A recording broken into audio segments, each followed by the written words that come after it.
Hello, everybody. Welcome back. Good morning, good night, good middle of the night, depending on when you're listening. My name is Allie, also known as Color Mama 360, and I'm so excited to have you back for another episode of the podcast. Today's podcast episode is a solo episode, and it is quite a chatty one. So I don't know that I've done a solo episode yet where it's just me talking about a specific topic. So if these ones aren't your thing, that's totally okay. My interviews have been super fun to do so far, and I know that a lot of you have enjoyed them too. So we will be back next time with an interview. But for today, it's just going to be me chatting. And as always, the views, opinions, thoughts expressed in this video are my own, just like all my content. You may have different opinions, thoughts, or views, and that's okay too. But let's remember to try to keep the comment section friendly, and everybody does things differently, and that's okay. So, without further ado, I'm so excited, like I said, to have you back for another episode. This is Beyond the Lines Coloring Podcast.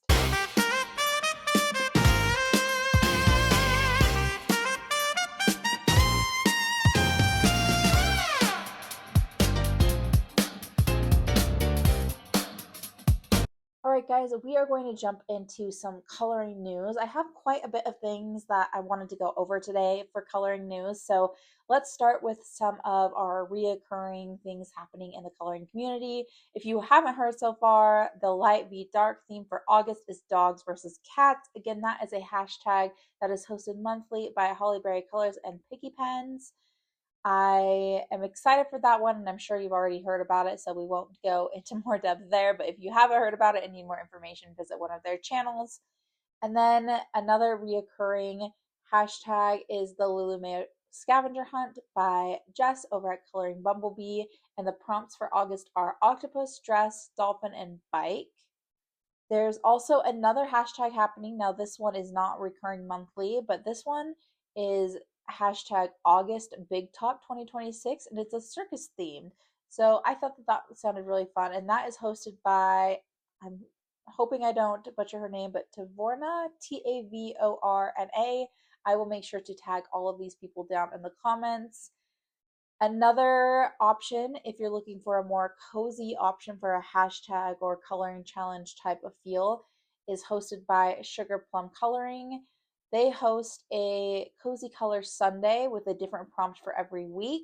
So the August prompts are umbrella, exercise, painting, rainbow, and bedtime. And so that's more of a weekly thing that happens, and it's focused more on the cozy coloring realm. If you're looking for maybe a quick win or you're more into the cozy side of things. Color the Fairy Tales by Jordy Colors is continuing in August, and the prompt is Sleeping Beauty. So I had planned a Sleeping Beauty page for September. I'm hoping to now get to that in August, although I still don't know that I'll have it finished, but I'm excited about that. And of course, you can go and get the color palette from Johanna Stone. It's a really beautiful color palette if you haven't seen it already. Another hashtag, I believe this is year long, but the actual hashtag changes month to month, and it's Color Your Hoard. This is by Lavella Coloring and TS World of Adult Coloring. And again, the hashtag for August is hashtag CYH August 2026. So the idea of this is to color in an untouched book, which I know many of us are doing or focusing on. And then as far as hashtags, I think that's all that I had today, but I did want to talk about a situation that came up with Pomodoro. Pomodoro, I'm not sure I'm saying that right, but it's spelled Pomadour. They are a site that a lot of us get some of the Japanese illustrated coloring books from. Depending on where you're at in the world, it's sometimes cheaper to get them off of Pomodoro than it is to get them off of Amazon Japan. I personally have always gotten all of my Japanese books from Pomodoro. So they have a site, but I usually order through Etsy. And I just wanted to talk about a situation that came up. I don't want to go into too much detail about all the ins and outs, but I had an issue with my order recently. An issue that wasn't necessarily preventable on the side of the seller, nor was it completely preventable on the side of the buyer. And so it was kind of one of those situations where it's like, well, whose fault is it? And I reached out to Pomodoro and I just explained that, I was a little bit frustrated with this event that happened with my order. And they were so incredibly kind and fixed it right away. We're really on top of things. So I wanted to give Pomodoro a huge shout out.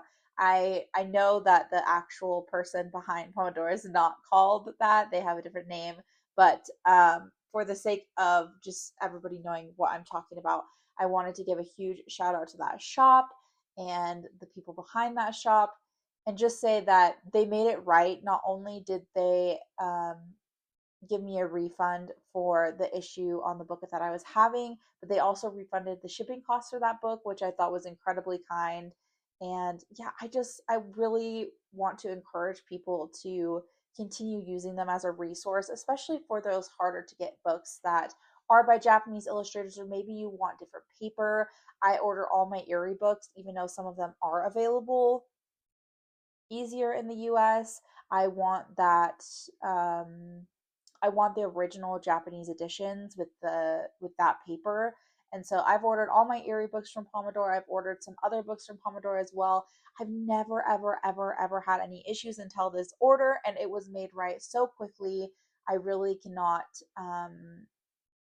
show my thanks to them enough for just being willing to provide such excellent customer service and really be on top of things. So if you haven't checked out Pomodoro Shop and you're looking for some Japanese books, I highly encourage you to go over and compare what it would look like when you're getting those books and the shipping versus if you try to get them on Amazon Japan. It's not going to be the same for everybody. It's really going to depend on where you're at in the world, and it may only be a few dollars, but if it is just a few dollars, consider getting them from Pomodoro and supporting their shop because, yeah, they make those books a little bit more accessible to some of us. So the other thing that I wanted to talk about today is the Coloring Chemist created a PDF with clickable links for all known coloring channels in the community. So I don't even think I've made it through the A's yet as far as going through and trying to make sure that I am subscribed / following everybody over on YouTube. It is a quite an extensive list. I don't know how the Coloring Chemist was able to do this, but it must have taken a lot of time and dedication, and I think we all appreciate it. And having that list is just such a tangible resource of like, this is everybody that we know about. If anybody is missing, make sure we get them added. And so, like I said, I'm really trying to go through and follow as many people as I possibly can, especially people who are more active.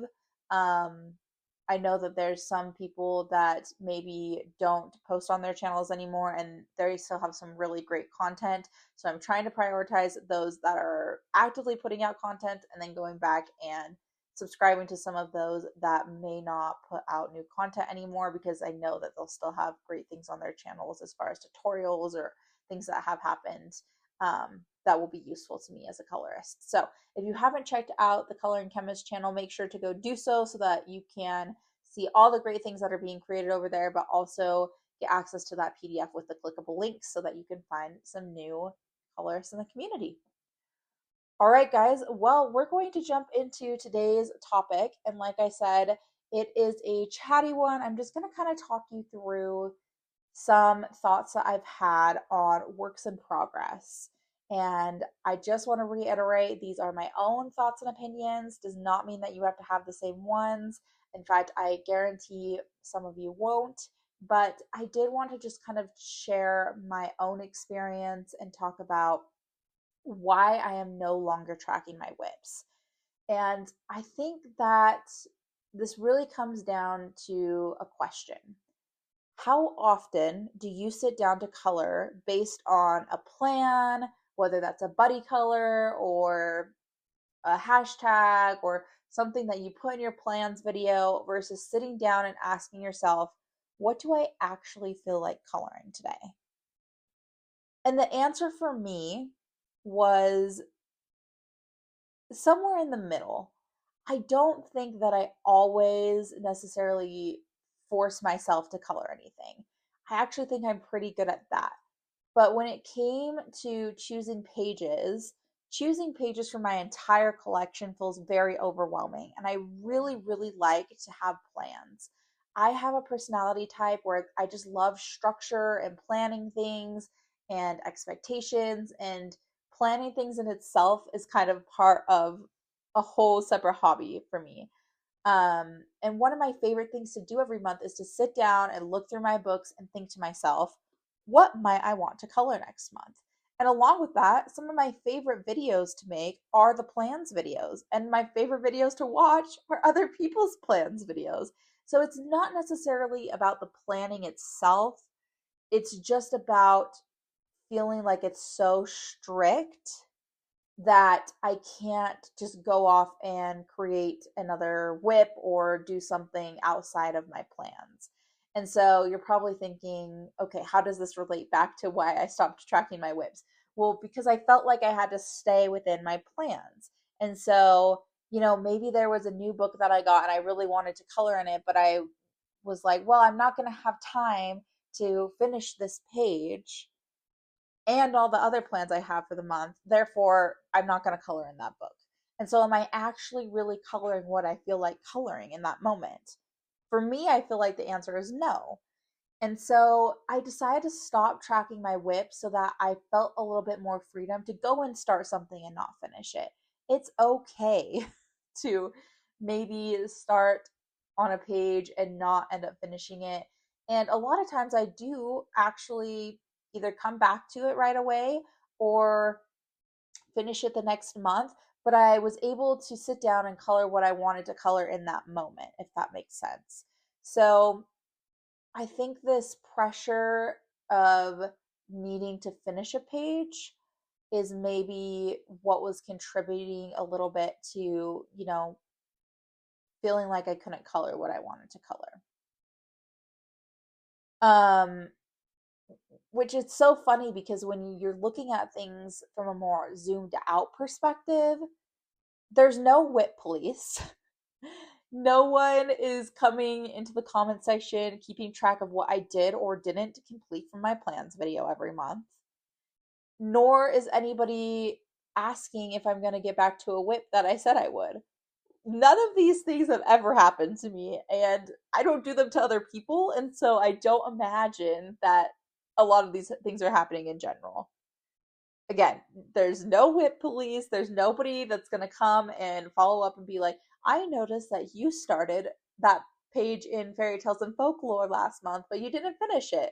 Because when it really comes down to it, I don't want to say nobody cares. It's not that nobody cares. It's just that nobody is paying close enough attention to know whether or not you're finishing a page you started. And so, why do we care so much? And it does sometimes just create feelings of like not completing things. And that's the part that I have a hard time with. I don't like to start things and not complete them. But at the same time, this is a hobby. This is a coloring hobby. It is not work. It is not something you're being, well, I guess depending on your situation. For me, it's not something I'm getting paid to do. And so I really just need to remove that outside pressure, even though it's an invisible, non-realistic, really doesn't exist sort of outside pressure. So that is ultimately why I stopped tracking WIPs, because I wanted the freedom to start something and not feel like I have to come back to it. So a few months back, I created a list of all my WIPs and I did a video on it. And at that time, I really was just trying to get a feel for like, okay, what is all unfinished in my collection? What might I need to come back and finish? And I wanted to get an idea because I knew that there were pages here and there where maybe only one element was colored, or I even included works in progress on that list from like way, way back when I first started coloring that like ultimately would need some sort of, I'm using quotations here, but fixing. Um, and when it really comes down to it, like I'm not going to force myself to come back to those pages just because it's unfinished. Again, nobody is looking through my collection counting the number of unfinished pages. Nobody except for myself.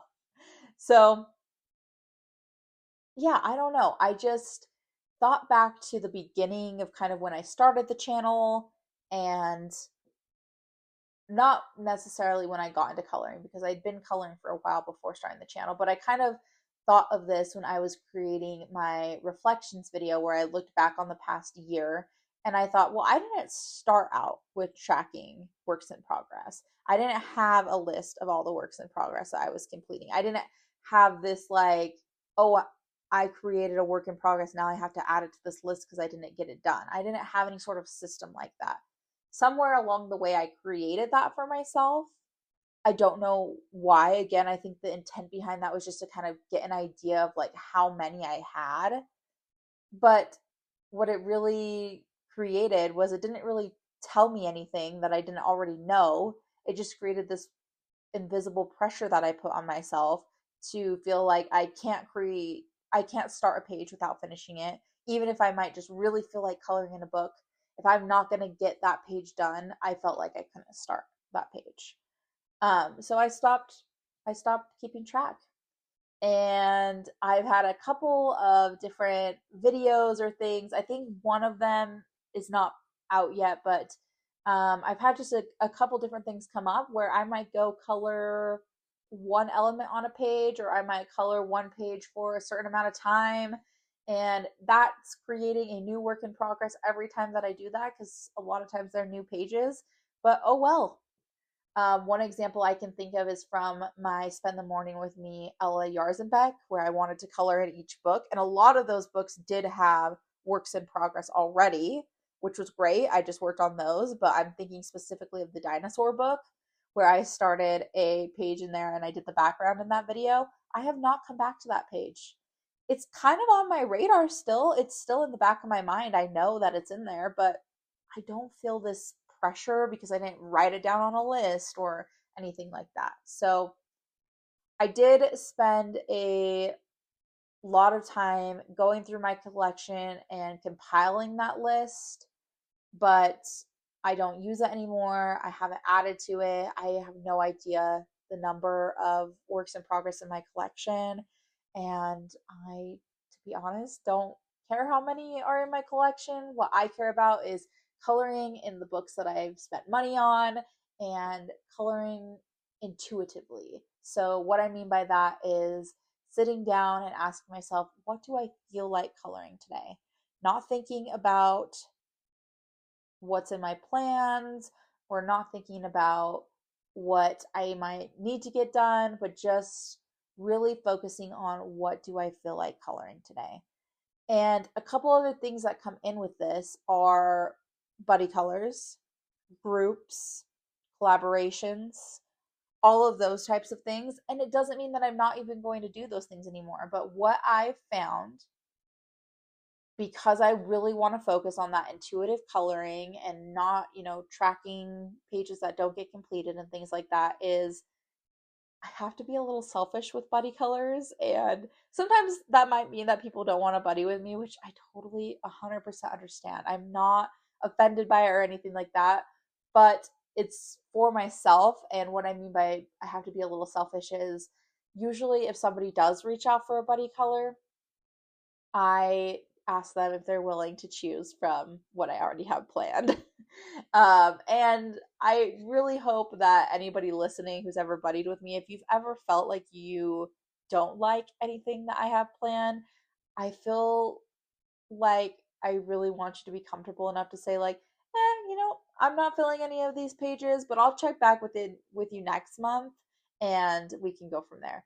Because I would never want somebody else to color something that they don't want to color either, but that's exactly what I'm trying to prevent on my side is putting myself in a place of coloring something that I don't really want to color that bad. So I'm a little bit selfish with buddy colors, and I'm sorry about that, but that has been kind of my solution that way. As far as groups go, I'm going to be honest, I've left quite a few groups over the last little while, and I don't really know that that's works in progress related or intuitive coloring related, as more of just kind of a little bit of a digital detox in a way. There's just a lot of chatter that happens in groups, and when you're a part of 4 or 5 or 6 and beyond, um, it can sometimes just feel a little overwhelming to not check the messages, or it does look like you have a lot of messages in your inbox and you're trying to just kind of sort through everything. And if you're not participating in the groups anyways, then it really just kind of becomes conversations. And that's kind of what happened to me, is a lot of times I wasn't participating in the groups, again because I was trying to really focus on coloring what I wanted to color. And if the page in the group that was chosen wasn't what I wanted to color that month, then it wasn't what I wanted to color that month. And so I think that the groups are super fun and I really do enjoy them. But one, I wasn't normally coloring the page that the group was.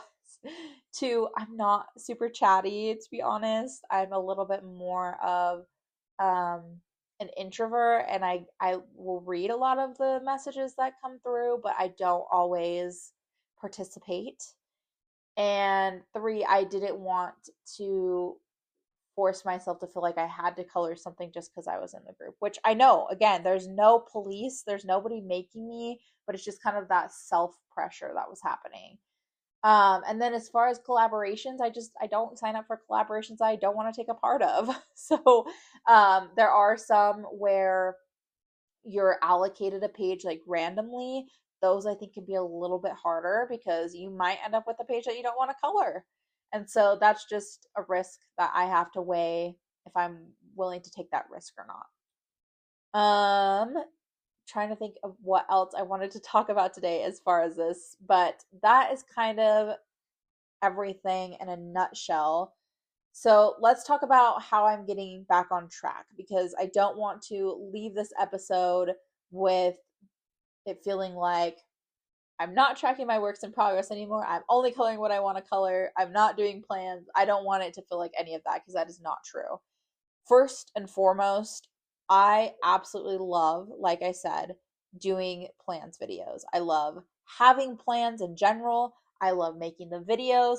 I love filming the videos. I love watching other people's. It's one of my favorite videos that I make on my channel. Those are not going away, nor are they really changing, to be honest. Nothing about my plans videos or the way I make my plans or doing the shop your stash videos, any of that is really changing. What is changing is the invisible pressure that I put on myself to feel like that's all I can complete, or I have to complete things from those plans.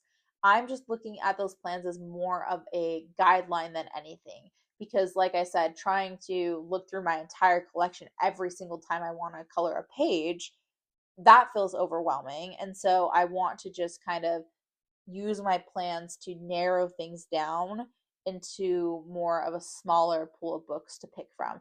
But if there's something in that smaller pool of books, or outside of that smaller pool of books, that I feel like coloring in the moment, I'm not going to worry about it. I'm going to go pick up that book. I'm going to color in it as long as I want to color in it. If the page doesn't get done and it creates a work in progress, that's fine by me.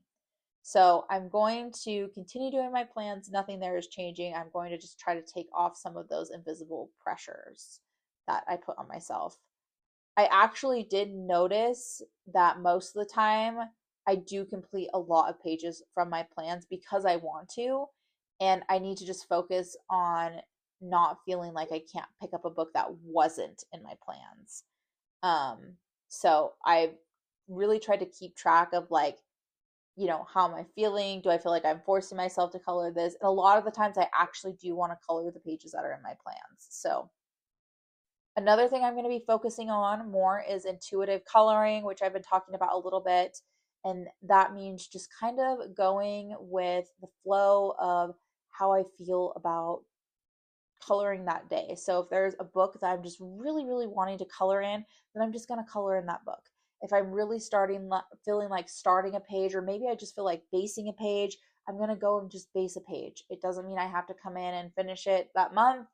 Doesn't mean I have to come in and finish it within the next few months. It's more about that moment and doing what I feel like doing in that moment. And then I'm not going to be tracking works in progress, as we've already talked about. So the number of WIPs in my collection will remain a mystery. I have no idea right now. You'll probably see them still, if I'm making a video and if somewhere fits in, then of course I'll show you if I have any WIPs. But I'm not going to be tracking them anywhere. And then I am, I'm so sorry, but I am going to continue being selfish with my buddy colors.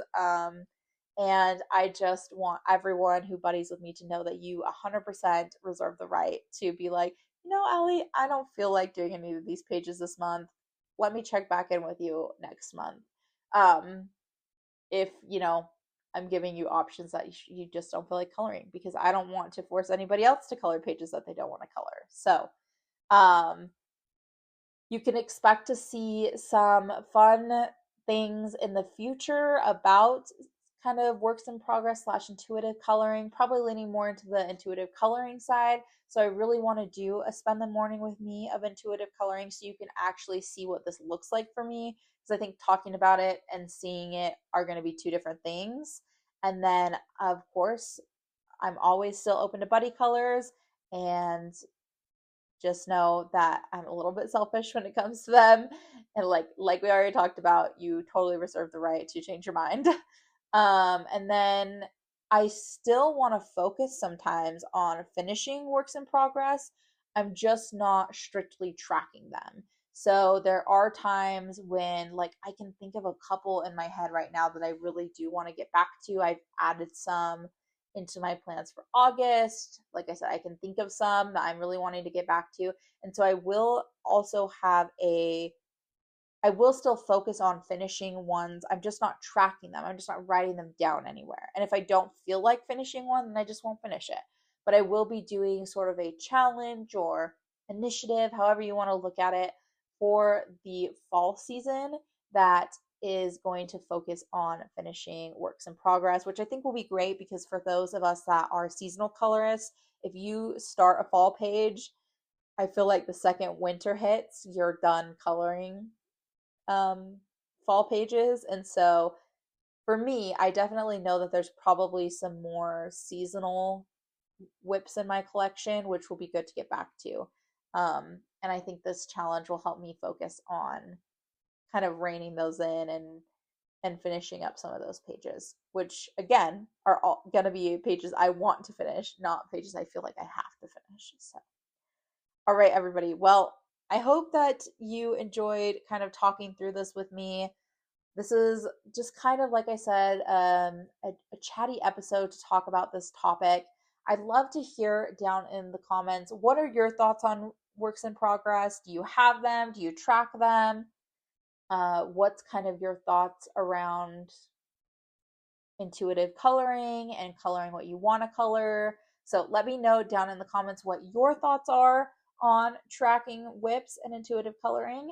And let's move on to the creator spotlight for today. So today's creator spotlight is Cozy Night Realms. Now, I found this channel recently and they did do a mid-year coloring update tag that I really enjoyed. And it was so interesting because as I was watching that video, for whatever reason, the person talking reminded me so much of myself. It was so strange. I was just listening to the whole video and I was like, I almost felt like I didn't do a mid-year coloring update tag, but I was almost like, almost feel like I'm listening to myself. Like it was so interesting. I don't know if maybe to me we just sound alike or the way we talk sounds alike or something like that, but it was so interesting because it did just kind of remind me of myself. And of course, when people do remind you of yourself, it can kind of just feel like, oh, this feels so nice to listen to, and I really feel like I connect with this person. So I'm really glad that I found the Cozy Night Realms channel, and I'm really enjoying her content. I am slowly making my way through some of her other videos, and yeah, I think that if you have not checked her out, you should too, because I really, really, really enjoyed watching that mid-year coloring update tag, and I'm so happy that I've found this channel. Okay, guys, moving on to favorites of the week. Well, the first one is, I don't know, you may or may not find this shocking depending on how much content of mine you've watched, but the first one is reading. I went through a really long period of time. I mean, we're talking probably over a year where I did not finish a single book. And I think a lot of that was just I've just been so into coloring, and you can't read, like actually read and color at the same time. Now you can listen to audiobooks and things like that, and I have finished an audiobook within the last year, but actually sitting down and reading a book hadn't happened in a long time. And then there was a TV show that I watched that I kept thinking sounded so familiar. And I was like, why does this sound so familiar? And I looked it up, and it was a book that I had read. And so I ended up rereading that book, and it has just kind of sparked my love and enjoyment of reading again. And not only just reading, but also reading physical books. It's been a really long time since I've read a physical book. I normally read on Kindle. And so I decided to pick up a physical book because I really wanted to encourage my kids to read physical books too.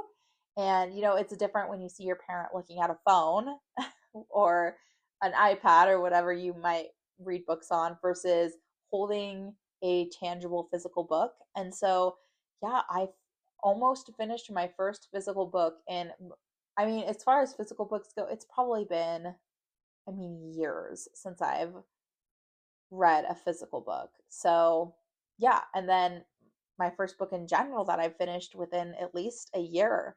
So, yeah, I'm really enjoying reading, and I also have still been reading on my Kindle too. So, I've kind of been jumping back and forth between two different books, and the one on my Kindle, I also have an audio version, so I can listen to it while I color too. But yeah, that's one of my favorites of the week is just reading, and getting back to reading has been super fun. My second favorites of the week is haul binds. So I will probably talk more about these in an upcoming haul, but I did get my hands on haul binds. Um, it was an arm and a leg, but they are absolutely gorgeous. And I mean, just even opening them and looking at the color range, I don't know that I've ever seen a color range like this in a set of colored pencils. It is truly amazing. And I've really been enjoying using them so far. I've tried using them on a couple different books just to kind of see, what I might like more. And to be honest, I haven't really not liked them in a book yet.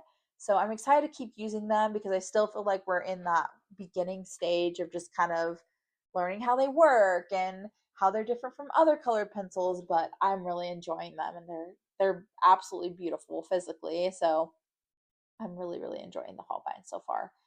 And then the third favorites of the week is movies and coloring. I watched quite a few movies over the past couple weeks while I'm coloring. That's kind of how I've been spending my mornings, is just watching a movie and doing some coloring. And that's really the only screen time I've had in during throughout the day. I guess is what I'm trying to say. So my apologies if I've been a little bit absent on YouTube or Instagram.